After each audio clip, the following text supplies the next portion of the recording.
আসসালামু আলাইকুম। দুপচাঁচি আজমতা মেডিকেল স্টোরের পক্ষ থেকে সবাইকে শুভেচ্ছা এবং স্বাগত। আজকের আলোচনার বিষয় নিউবর্ন বেবিদের জন্য বা যেসব মায়েরা যথেষ্ট পরিমাণ দুধ প্রডিউস করতে পারে না সেই সব মায়েদের জন্য। এক্ষেত্রে ২ জাতের ট্যাবলেট আমি সাজেস্ট করব।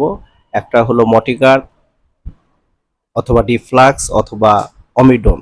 এটা সকালে একটা, রাতে একটা, খাওয়ার আধা ঘন্টা আগে খাবে। এবং আরেকটা হলো মমভিট অথবা অ্যারিস্টোমম অথবা মম কেয়ার। এটা খাওয়ার পর খেলেই হবে, সকালে একটা, রাতে একটা। ইনশাল্লাহ ভালো রেজাল্ট পাবেন।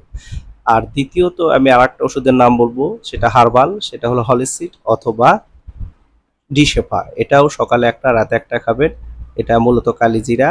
এটা খেলেও খুব ভালো রেজাল্ট পাওয়া যায়। আর সর্বশেষ যেটা বলবো সেটা ইন্ডিয়ান প্রোনোভা কোম্পানি মার্কেটিং করে। এটা একটা পাউডার। সেটা রেনেটা বাংলাদেশে মার্কেটিং করে। সেটা ল্যাক্টোহিল নাম, একটু কস্টলি। সকালে ১ চামচ, রাতে ১ চামচ উষ্ণ দুধের সঙ্গে মিশিয়ে খাবেন। ইনশাল্লাহ খুব ভালো রেজাল্ট পাবেন। ধন্যবাদ।